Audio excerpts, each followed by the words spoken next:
Good day, everyone. For this session, I'm going to discuss about IAS 8, which is accounting policy, changes in accounting estimates, and errors. Actually, this standard is just short, and we expect that the presentation would be much shorter with the previously issued and discussed accounting standards so far. So you can see on the illustration about a question in certain situations, like we would be asking, is this an accounting policy? Is this an accounting estimate? So that question might be asked in certain occasions or situations. All right. So now let me go over with the presentation that was, of course, prepared prior. Then, all right. So hopefully you can see on your respective screen about the presentation, which is all about, again, IAS or PAS 8, accounting policies, changes in accounting estimates, and errors. So what are our learning objectives or outcomes? At the end of the chapter, we're expected to have the following outcomes achieved. So we should be able to define the following and give examples: change in accounting policy, change in accounting estimate, and error. So remember, guys, we've said in IAS 1 and in the overview even, and also in conceptual framework, those three and the very first three standards that we've discussed so far in the course, that change is very eminent and prevalent and existing in the business or contemporary business world. So it is something that would really happen, if not often, then it can happen for sure in certain times or periods. And so because change is eminent, this means that there's also a change that would happen in our accounting standards and in how we deal with transactions. Otherwise, we would be producing reports that are no longer meaningful and useful, relevant, and faithfully represented for the sake of our users of financial statements. Then what would be the accounting treatments that we are going to do with a change in accounting policy, an accounting estimate, and a correction of prior period error? So objective and scope is that IAS or PAS 8, the Philippine Accounting Standards number 8, prescribes the criteria for selecting, applying, and changing accounting policies and the accounting and disclosure of changes in accounting policies, changing in accounting estimates, and correction of prior period errors. So I just read this part. Of course, this standard will have to govern with those situations. Then accounting policies as described by us in IAS 1, these are the specific principles, bases, conventions, rules, and practices that are being utilized and used by the company in the operations, in accounting, of course, because we're talking about accounting policies. And they are, of course, being done in order to be able to produce the desired outputs of the accounting processes, which are the financial statements, so that these financial statements would be prepared and presented in reliable manner or fashion. Now, the accounting policies are coming from the standards that we have, whether that's the IASS, the International Accounting Standards, the IFRSs, the International Financial Reporting Standards, or the interpretations, the IFRIC. On the Philippines, of course, we just have to change I to P for the first two standards, whereas for the IFRIC standards, we are going to have the SIC, the Standing Interpretation Committee standards. So these standards are being utilized in order to produce the accounting policies. If they're not found in the standards, probably we would go to other standards set by other regulatory or other accounting bodies in other countries. We can be, of course, inspired or using them or be using them. And we can also refer to the practices that are already in the field of accounting, because it's possible that the practice has already done something prior to the crafting or making of the standards. So accounting policies are the relevant PFRSs adopted by the entity in preparing and presenting its financial statements, as said and expounded by me a while ago. Then PFRSs have three components as also discussed. So they can be the standards themselves, one and two, or the interpretations. So they are adopted by the Financial Reporting Standards Council, the FRSC, which is the Philippine version or counterpart of the International Accounting Standards Board in UK, in London, United Kingdom. That is the headquarters, we would say, for the International Financial Reporting Standards. For the Philippines, we have the FRSC, and these are the three compositions of the standards. Oh, before I proceed, ironically, the first group of standards is actually also the name of the three standards. So you can just notice that. The hierarchy, as also discussed from the conceptual framework, is that we really have to make use of the specific PFRSs that will govern certain specific transactions. In the absence of the specific PFRSs, then we are going to go to the provisions of the other similar PFRSs. So this is on the judgment. So if the number one is absent, so there are no specific PFRSs, then we are going to use our judgment to consider the following requirements in other PFRSs dealing with similar transactions, and then in the absence, before we go to conceptual framework.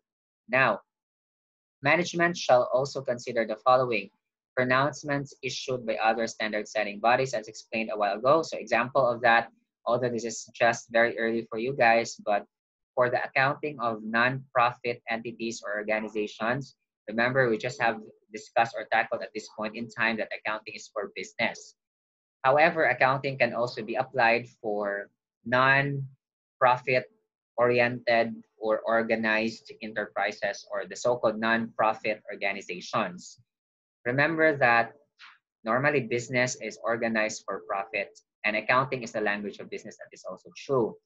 However, accounting can also expand to other fields. So one of that is the accounting for non-profit entities in which there's no specific PFRS yet that governs them. And that's why we are going to make use of other standard setting bodies issued standards in which that is the FASB, in which it has a specific standard for accounting for nonprofit organizations. So mind you, or just a reminder that FASB, the Federal or Financial Accounting Standards Board, is the accounting standards board that regulates the making or crafting and approval of the standards to be used in the United States of America in the practice and of course in theories or in schools. So that's for letter A. For letter B, we can also go to other accounting literatures. So there might be some discussions which are not yet being issued in the standard level. And then we can also go to the practices in the industries. So practice could be already having such or could be doing such prior to the writing portion. All right. So here's the scope of PAS 8, change in accounting policy, which I would denote as delta or just like a triangle, then change in accounting estimate and the correction of prior period error. Let us dissect one by one. If you say change in accounting policy, so this means that there has been a change to the specific policy, the convention, the rule, the practice in the company in terms of accounting. And to be more specific, it is a change in measurement basis. So a change of the method that we use in accounting of transactions. Although there might be an exception to that, which is depreciation method, which is under change in accounting estimate. The reason is that depreciation is actually going to deal with the estimate in terms of computing the useful life, or in terms of computing depreciation, we are going to make use of the useful life, the salvage value, which are also estimated. Therefore, they're under changes in accounting estimate for depreciation method, and amortization method and depletion method. Whereas for the others, change in measurement basis. So for example, for inventories, normally we only have two methods, the first in, first out method and the average methods.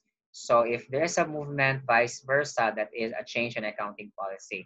How do we account? So first we have to look into the transitional provision. When you say transitional provision from the root word transit, that means movement from old to new. So if we move from old to new, there might be some provisions that would be required in the situation so that we would have smooth sailing of the processes later on, especially in accounting matters. So that's for transitional provision. Second is retrospective application. If you say retrospective from the prefix retro, meaning we go back to the past. So this means that as if the policy has been applied from the very beginning, because we have to change the past and then the present and then to the future up until such time that certain policy is applicable. However, if it is impracticable, meaning if it is very costly and then it is not possible, when you say impracticable, by the way, we are already exhausting all means possible to do that. It's not like one time failure and that's it. No. Impracticability connotes or involves doing or exhausting all means possible just to be able to apply the accounting policy. So if that is impracticable, use prospective application. Prospective, on the other hand, is current and future application of the policy or standard. The effect of adjustment is that on the beginning balance of retained earnings, then we are going to account for a change in accounting policy retrospectively. So the impact of that will be treated as a beginning balance adjustment to the beginning balance of the retained earnings, now known as accumulated profits and losses. So again, retained earnings is now known as accumulated profits and losses. Next is a change in accounting estimate. So in a change of accounting estimate, we talk about certain estimates like the rates, the values, like the amounts, and so on. So changes in the realization or incurrence of expected inflow or outflow of economic benefits from assets or liabilities. Prospective, current, and future, and to be reflected in profit or loss of the current period as well as the future periods if the change affects both. That's true because sometimes perspective may have impact only for the current and not the future. On the other hand, for prior period error, meaning there was an error committed in the previous periods. If this year is 2019, for example, there was an error committed in 2018 and the prior years. It could be intentional and unintentional, misapplication of principles or misinterpretation of the facts. And let me have this in smaller scale, misinterpretation of facts and mathematical mistakes. So in that case though, how do we apply? So retrospective restatement, meaning we have to state again correctly the values which were erroneous in the previous periods. Then this goes to say that it is as if that the error never occurred. That is the point of retrospective restatement. And if it is impracticable again, so we do prospective application. Just like for number one, the impact of that will be treated as an adjustment to the beginning balance of retained earnings. Right, so let me go back. Then, as said a while ago, when it is difficult to distinguish an accounting policy or a change in accounting estimate, if you can recall that girl holding two colored papers and there are question marks on both accounting estimate or accounting policy or reverse. So if there's a difficulty, we have to treat this as a change in accounting estimate. So the standard actually gives favor to the company since change in accounting estimate is easier to apply than change in accounting policy. On another hand, an entity shall change an accounting policy only. So these are the two situations. If the change is required by a PFRS, it's a requirement and here is an or. So an option, or we would say that it's either. or results to a more relevant and reliable information about an entity's financial position, performance, and cash flows. So if either of the two has been satisfied, then we have to change an accounting policy.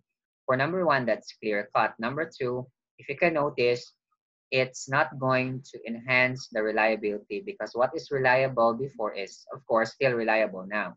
There is an emphasis on the word relevant with more, so comparative level. If we apply this accounting policy, then it would result to more relevant information. So that means that it would result to more meaningful and useful decision making of the users and would really make more differences on their decision making. So remember, relevance is that characteristic which is a primary qualitative characteristic under conceptual framework that would mean and information would make difference to the decision making of the users of financial statements.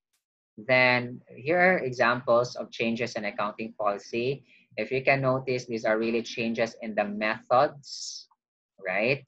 If you are just going to look into them. Anyway, this will be tackled more in other accounting subjects, but I would just like to highlight that these would really focus on the methods or the models of changes, and that's why they would be treated as changes in accounting policy. Okay, then number 10, here are the changes in accounting estimate. So for changes in accounting estimate, those methods that would involve, for example, estimates like the useful life, the percentages, here the first three, useful lives, residual values, and depreciation method.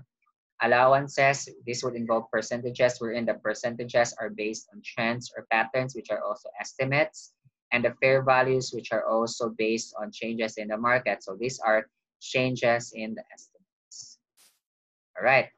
On the other hand, errors would include intentional or unintentional mathematical mistakes or computations in the application or oversight. So we did not think about it clearly, we get lapse of judgment, or we misinterpreted the facts, or really fraud. It is really the intentional act to commit the error or errors. Right. So that's the end of our presentation. Hopefully that you've learned something from this, and I'll see you next time for another session. Bye for now. Thank you and God bless.